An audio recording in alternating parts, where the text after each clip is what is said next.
আসসালামু আলাইকুম রহমতুল্লাহ। আজকে আমরা তৈরি করব তেঁতুলের চাটনি। আর আমাদের যে তেঁতুলের চাটনিটা রয়েছে এটা বাজার থেকে কোনো অংশে কম হবে না।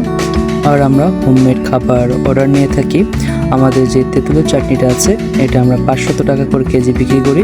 আপনারা চাইলে আধা কেজিও নিতে পারেন, 1 কেজিও নিতে পারেন। আর আজকে আমরা দেখাবো আমাদের এই তেঁতুলের চাটনিটা কীভাবে আমরা তৈরি করে থাকি। সো ভিডিওটা শুরু করা যাক। প্রথমত আমরা বাজার থেকে উচ্চমানের তেঁতুল কিনে আনি। তেঁতুল কিনে আনার পর সেগুলোকে ভালোভাবে পরিষ্কার করে ধুয়ে সেগুলোর রস নেই। রস নেওয়ার পর আধা কেজি তেঁতুলের জন্য আমরা আধা কেজি চিনি এবং আধা কেজি গুড় ব্যবহার করি। সর্বপ্রথম আমরা চিনি এবং রসটা একসাথে জাল দিই।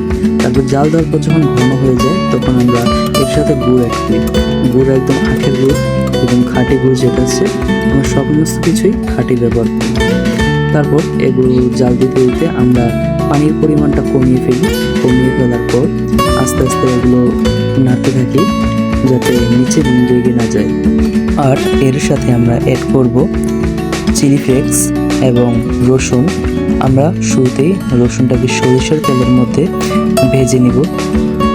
আমরা সরিষার তেলের সাথে রসুন, পাঁচফোড়ন, আরও কিছু সিক্রেট মশলা রয়েছে সেগুলো আমরা অ্যাড করে দিয়েছি এবং সেগুলোকে আস্তে আস্তে নাড়ব। বেশি তাপ দেওয়া যাবে না, বেশি তাপ দিলে নষ্ট হয়ে যাবে বা পুড়ে যাবে। আমাদের ভাজা শেষ।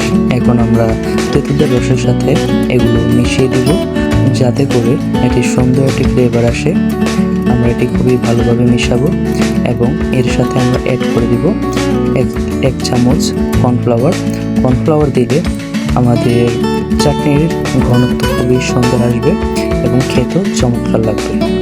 আমরা এখন চুলার মধ্যে 5 মিনিটের জন্য চাটনিগুলোকে জাল হতে দেব।